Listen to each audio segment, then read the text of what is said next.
Oh ouais, Zoéma,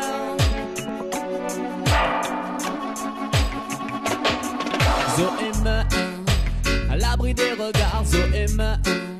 Il est déjà trop tard, la prise de conscience des hommes les envoie au placard. Les médias s'affolent, mais Zoéma, il est trop tard, Zoéma. À l'abri des regards, Zoéma. Il est déjà trop tard, la prise de conscience des hommes les envoie au placard. Les médias s'affolent, mais Zoé meurt, il est trop tard. Je suis Zoé, petite africaine, cheveux tressés. Mes yeux à 8 ans, couleur marron, sont devenus rouges comme la couleur de ma terre blessée. Car trop de sang a coulé, trop de conflits ont éclaté. Là-haut, ils disent comme moi en crevant de faim. Nous n'avons pas de préoccupation pour demain, c'est comme le rapport à l'argent. Ils transforment nos pères avec nous, ils font des affaires. Moi je suis né de l'autre côté de la frontière qu'on appelle Darfour. Je ne vais pas survivre dans ce calvaire. Je ne vais pas survivre dans ce calvaire. Zoéma, à l'abri des regards, Zoéma. Il est déjà trop tard, la prise de conscience des hommes les envoie au placard. Les médias s'affolent, mais Zoéma, il est trop tard. Oh, il est trop tard.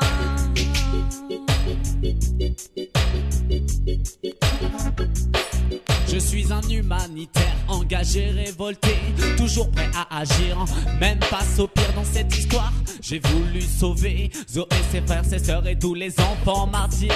Mais voilà, nous nous sommes retrouvés dans un piège politico-médiatique. Tchad, grosse question d'accord et de fric.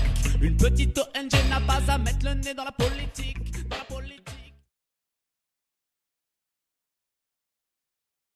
Je crois que c'est une conjonction de plusieurs choses.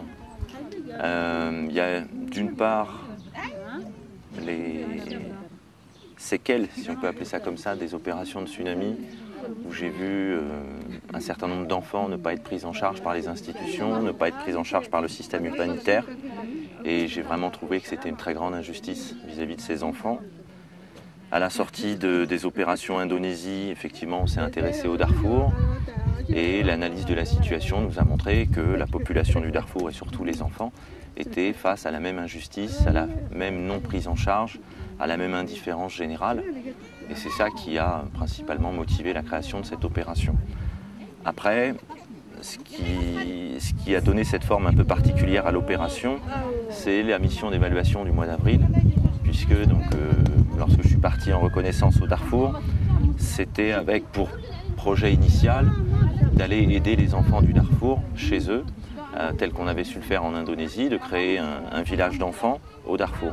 Il s'est trouvé que la situation là-bas est telle, l'entrave des institutions soudanaises auprès des organisations humanitaires est telle qu'un projet humanitaire d'assistance aux enfants dans leur communauté n'était pas possible.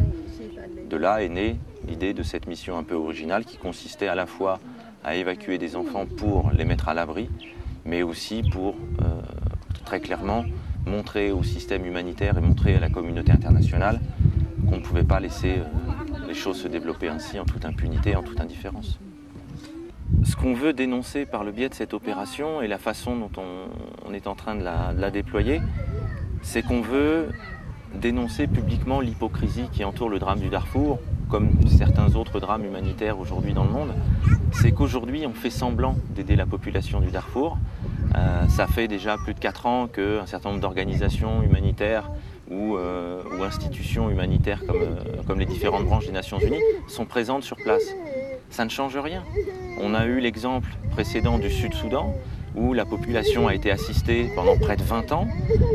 Des millions de gens en sont morts dans une indifférence quasi générale. Officiellement, la guerre est terminée depuis près de 5 ans. Et les gens sont toujours parqués dans des camps de réfugiés, ils n'ont aucun avenir, aucun espoir d'en sortir, et c'est exactement ce qui est en train de se passer au Darfour. Effectivement, la majorité des victimes du Darfour sont toujours au Darfour aujourd'hui, dans des camps de déplacés. Il y a quelques 300 000 personnes qui sont aujourd'hui dans des camps de réfugiés au Tchad, que j'ai visités ici. Quel est leur avenir à ces gens-là? Ils ne vont pas en sortir, ils sont parqués comme du bétail. On entend parfois des organisations humanitaires nous dire que ces gens sont au Hilton de l'Afrique. C'est assez insensé. Et au-delà du simple aspect matériel quotidien, c'est aujourd'hui quel est l'avenir de cette population. Il n'y en a aucun, le drame continue, les pays occidentaux continuent à vendre des armes, à faire du commerce de pétrole avec le Soudan, et pas que les occidentaux, il y a aussi les orientaux. Voilà, les grandes puissances continuent leur business et laissent mourir dans une totale indifférence la population du Darfour. Et c'est cette hypocrisie-là qu'on veut dénoncer. J'avais une mauvaise image de l'humanitaire en général, mais en étant toujours à l'extérieur, donc en ne sachant pas de quoi je parlais. Et c'est pour ça que j'ai voulu rentrer dans des missions humanitaires pour aller voir de l'intérieur, pour pouvoir parler en connaissance de cause. Et ce que j'ai découvert en Indonésie notamment m'a malheureusement conforté dans... C'est toujours difficile de toujours tout casser parce que je pense qu'il y a les institutions et les gens à l'intérieur. Et souvent, il y a des gens à l'intérieur qui sont très très chouettes avec un cœur gros comme ça, qui essayent de faire plein de choses. Et puis, il y a souvent des procédures monstrueuses dans des grosses institutions, quoi. Plus c'est gros et plus c'est lent. Et, voilà, et plus on a de la chance de réunir tout un tas de problématiques qui ne devraient pas avoir lieu quand on parle de victimes. Et donc, c'est en Indonésie que j'ai rencontré l'Arche de Zoé. Et en fait, on s'est un peu rencontrés dans notre colère vis-à-vis des humanitaires. Pas forcément de tout le monde, bien sûr, mais d'une conscience que le droit international, en général, il doit absolument exister et que pour la plupart, malheureusement, c'est le business qui est derrière, quoi. Donc, on a l'impression qu'on a des grosses institutions qui demandent beaucoup de sous et qui sont finalement plus solidaires avec leurs donateurs qu'avec leurs victimes. Et je pense que c'est un peu la colère de ce que moi j'ai pu rencontrer dans les gens de l'Arche de Zoé qui m'a donné envie, dans la prochaine mission de l'Arche de Zoé qui concernait en plus l'Afrique, d'intervenir plus concrètement. Donc voilà, je pense que la mission, le moteur de la mission, c'est la colère en même temps vis-à-vis de ce monde humanitaire, de la communauté internationale qui ne fait pas grand-chose ou qui fait quelque chose pour un pays quand ça l'arrange, d'une sensibilité vis-à-vis de l'enfance, d'une conscience que sans l'enfance, on ne devient pas grand. Quand on n'est pas petit, on ne devient pas grand. C'est mathématique.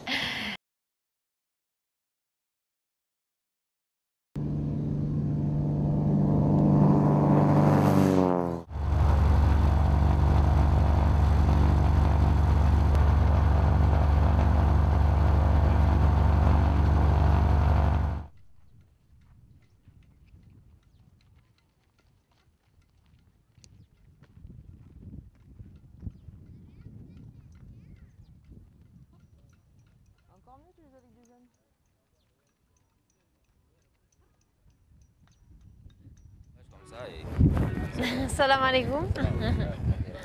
Il y a 3 orphelins, ni maman, ni papa, avec lui. Il est comme le D'accord. actuellement. Ouais.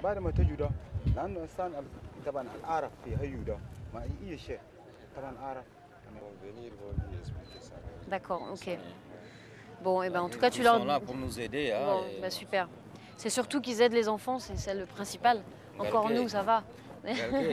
والأهمية بزيادة كان للأطفال لا بس كان أنتم مش اللي تهجوا وتفتشوا لنا بخدمتكم أنتم عشان أنقذهم أطفال أن فردون من 0 إلى 5 سنة. أنا ما قادر نساعد ملزم أجاب يساعد نشيلهم من هنا نشيلهم من هنا وتمشوا وزات تمشوا ميدانيا في بيوتهم تجي سماو تتحققوا معه بعدك يعني تتعاملوا معه. دي كذا possible هاي سبب بابل كني كم متري بوقت كثير جاهم في هذا قاعدين يأكلون ويشربون يأكلوا الدين شتى سي مسك يأكلوا لكل يأكلوا قاعدين يعني كل يوم بيبردوا مرتين باكلوا 3 يوم في 3 وجبات عادي يعني دول يعني أطفال اليتامى مش اللي قاعدين لا لا أبو قاعدين مش كده دول بس قاعدين في خطورة وهم يقدروا يشيلهم يتربون celui qui vient au secours des enfants là Dieu ne va pas le laisser seul c'est حاليا لا هم صغير بس كان شالوا ده مهما يكلف الامر كله ما يقدروا يخلوه يعني كم مرتين بس يقولوا خلاص يخلوه كده نفسي انت كلمت ده يقدر يودوه ابشي يودوه كان وين كله بتقول لحد كم مصر ولا كم في دارهم فرنسا كله يقدر يودوه يعالجوا مكان العالي كله يقدر يودوه. Et dis-leur, c'est pour ça on a vraiment besoin d'eux, parce que pour nous, il n'est pas question d'enlever un enfant à sa famille. Donc c'est pour ça qu'on doit faire, comme tu disais, un travail de porte à porte, pour savoir qui n'a plus de papa, qui n'a plus de maman, qui n'a plus personne pour s'occuper de lui en fait. Et celui-là, on est sûr qu'on peut vraiment le prendre en charge sans l'enlever à quelqu'un. Nous, on ne veut pas briser des familles, ça c'est sûr.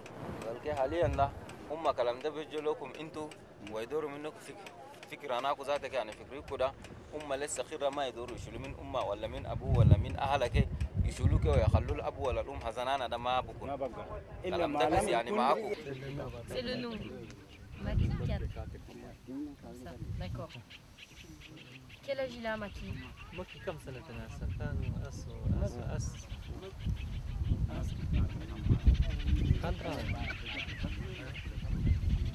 C'est sûr que j'ai bien compris. Ça veut dire qu'au moment où les Janjaouides ont attaqué Njemi, ils ont entouré le village, ils ont brûlé, ils ont tiré. Est-ce que les enfants étaient dedans ou est-ce que lui, le chef, il a réussi à les sortir juste avant? D'accord, donc ça veut dire que les enfants, ils ont vécu l'attaque du village, ils ont vu que les gens sont morts et ils sont restés là. Donc ils ont tout vécu. D'accord.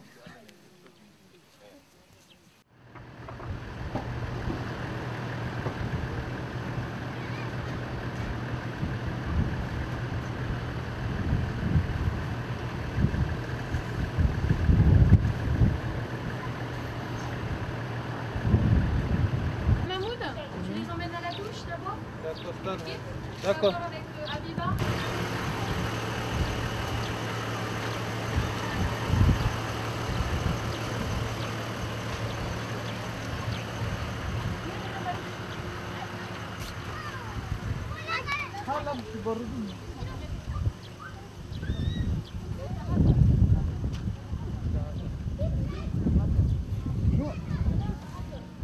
سلام كين سلام كين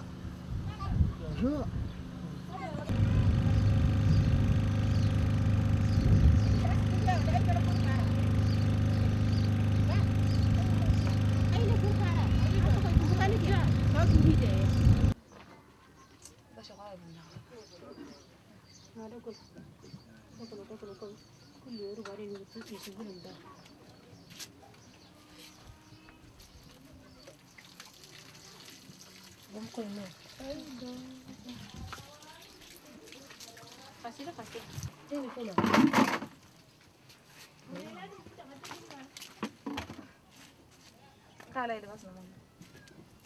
Dulu ko andur ngirlan di ngara. Ina di ngara. Dum dumanya. Ndunde de. Alors, on passe la mémine. Ouais, toi, t'as des tout petits marins.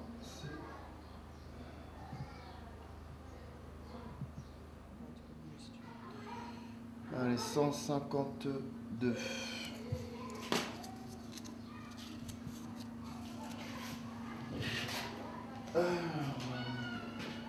Ahmad, c'est comment le nom du petit là? Moussa. Moussa. Moussa? Moussa Mohamed Ramadan. Vas-y, monte. Monte. Barka, barka, kulla. Hein? Joina ratana yo. Ratana go to de sina. Voilà. Aywa. 16. Bien, bravo. Ah, Burakan hawte ngere. Burake. Hawte ngere. allez, mets-toi là. Comme ça.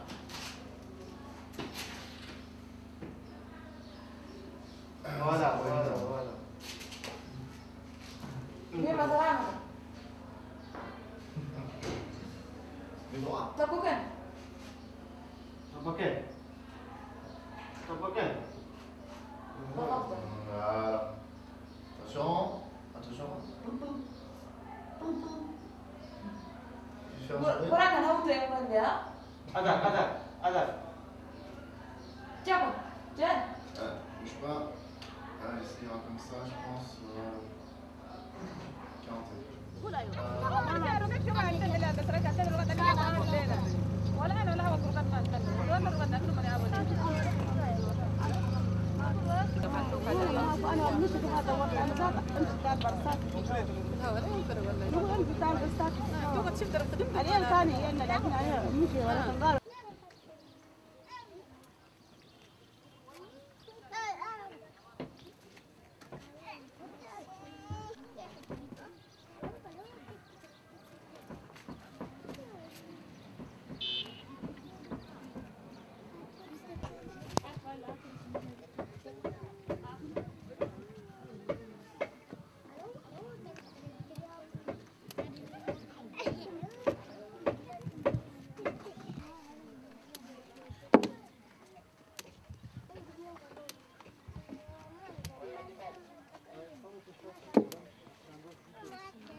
Oh là là, Fadil, il est footballeur là.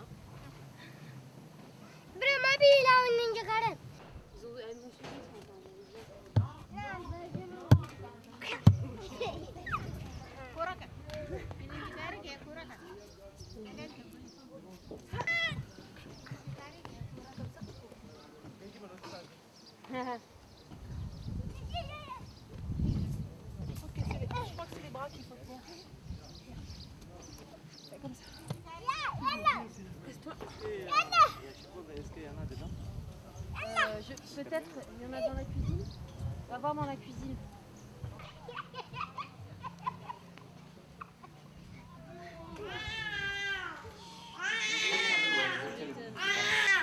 T'as vu les dents? Ça y est, c'est fini.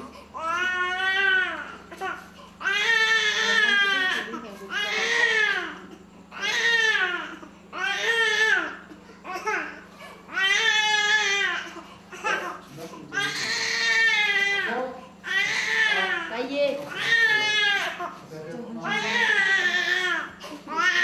Qu'est-ce que c'est que ces blondes qui me touchent là?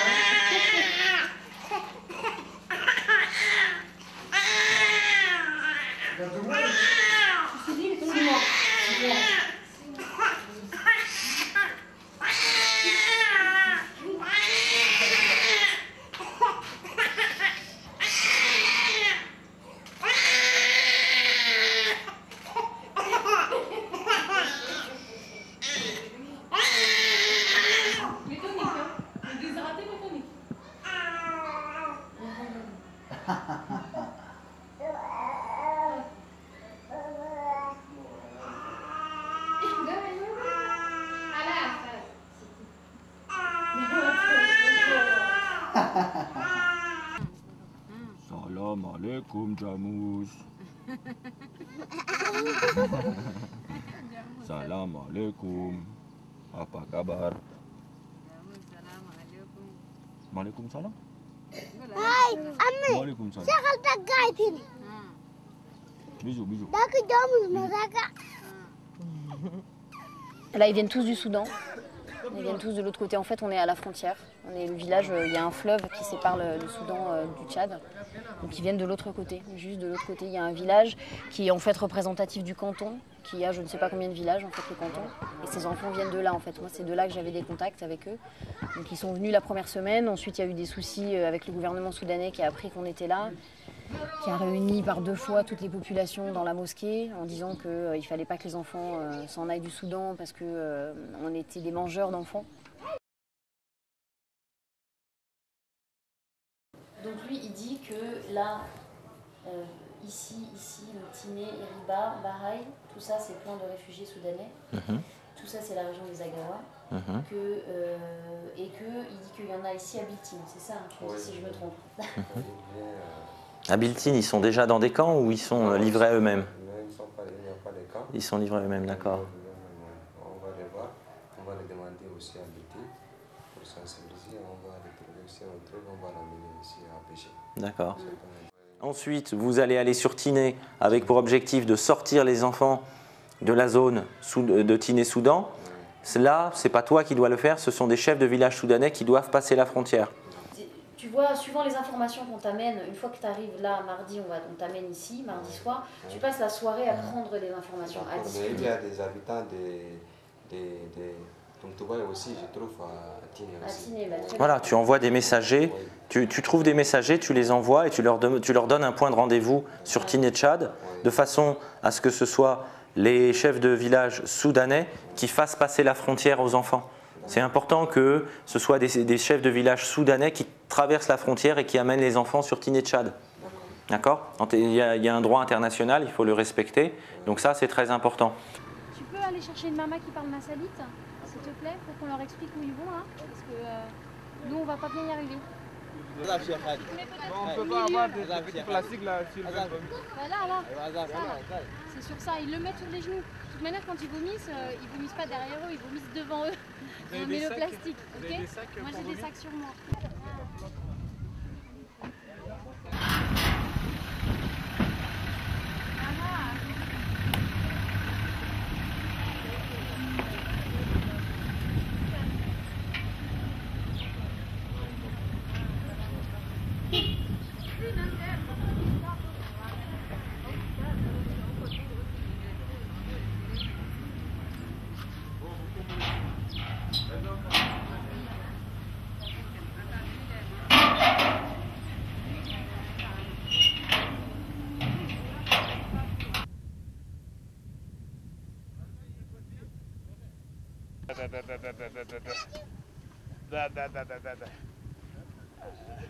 Il y en manque un? Oui. Il est là.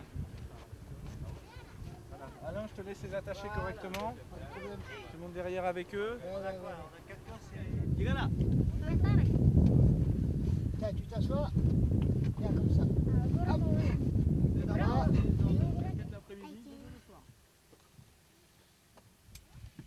Oui. Allez, on est parti. Eric, mine de rien, ça me fait 900 bandes de vite zinc.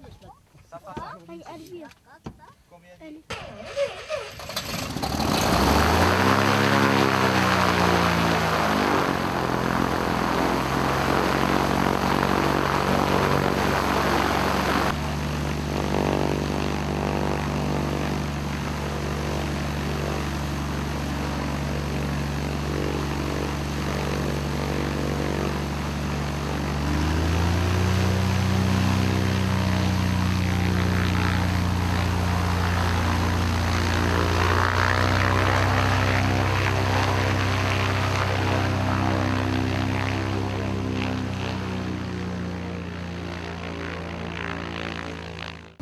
Bombardement au Darfour.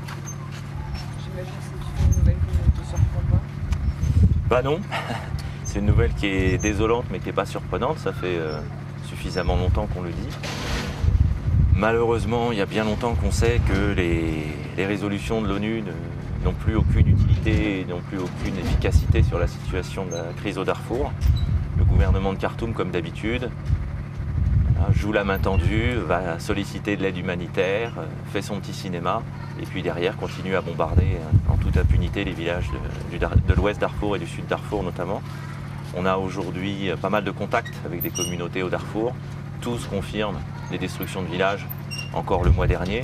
Donc voilà, par rapport à certaines organisations qui nous parlent d'un conflit qui n'a existé qu'en 2003, malheureusement ce conflit il est bien réel, il est bien présent, il se déroule aujourd'hui encore.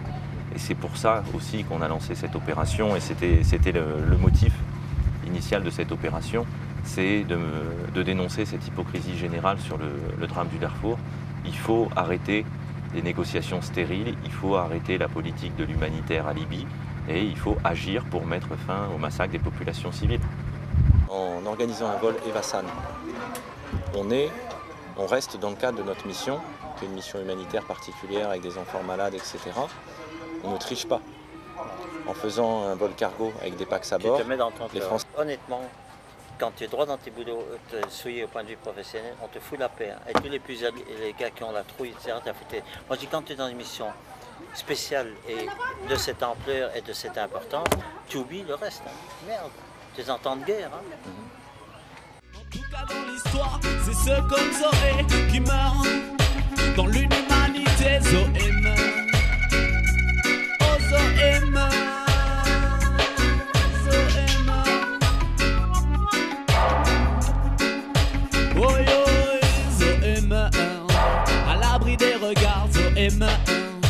Il est déjà trop tard, la prise de conscience des hommes les envoie au placard. Les médias s'affolent, mais OMR, il est trop tard.